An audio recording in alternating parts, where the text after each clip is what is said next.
నమస్తే, నేను Vamshi. Welcome to the point. China Pak మధ్య అణుసరుకు రవాణా జరుగుతుంది. అది వయా భారత్ మీదుగా జరుగుతుంది. అసలు ఎలా జరుగుతుంది ఈ రవాణా? దీన్ని భారత్ అడ్డుకుందా ఏంటి అనేది నేను మీకు ఈ వీడియోలో చెప్పే ప్రయత్నం చేస్తాను.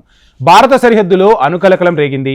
చైనా నుంచి కరాచీ అంటే పాకిస్తాన్కు వెళ్తున్న ఓ నౌకను ముంబై పోర్టులో భారత భద్రతా సిబ్బంది అడ్డుకున్నారు. అణు కార్యక్రమంలో వినియోగించే సరుకును అందులో తరలిస్తున్నారనే నిఘా వర్గాల సమాచారం మేరకే ఈ నౌకను నిలిపివేసినట్లు భారత దళాలు చెబుతున్నాయి.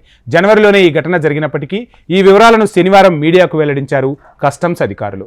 ఇక నౌకను నిలిపివేసిన తర్వాత డిఆర్డీఓ అక్కడ క్షుణ్ణంగా వాటన్నింటినీ పరిశీలించింది. అందులో ఇటలీలో తయారైన కంప్యూటర్ న్యూమరికల్ కంట్రోల్ మెషిన్ను గుర్తించారు మన అధికారులు. పొరుగు దేశం తన అణు కార్యక్రమంలో దీన్ని వినియోగించే అవకాశాలను తోసిపుచ్చలేమని ఈ సందర్భంగా డిఆర్డీఓ అధికారులు చెప్పినట్టుగా సమాచారం.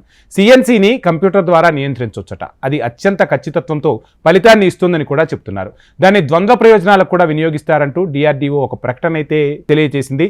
గతంలో ఉత్తర కొరియా కూడా తను అణు కార్యక్రమంలో సిఎన్సిని ఉపయోగించిందని ఈ సందర్భంగా అధికారులు గుర్తు చేస్తున్నారు.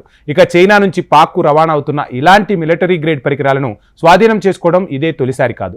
2022లోనూ ఈ తరహా సీజులు ఎన్నో చోటు చేసుకున్నాయి. ఒకవైపు చైనా భారత్పై అక్కసు వెళ్ళగక్కుతూనే ఇటువంటి దుష్టపన్నాగాలన్నీ పన్నుతూ ఉన్నారు. చైనా పాక్ అనేది రెండు ఒక్కటైపోయాయి అనేది ఈ విషయంతో మరోసారి తేటతెల్లమైంది.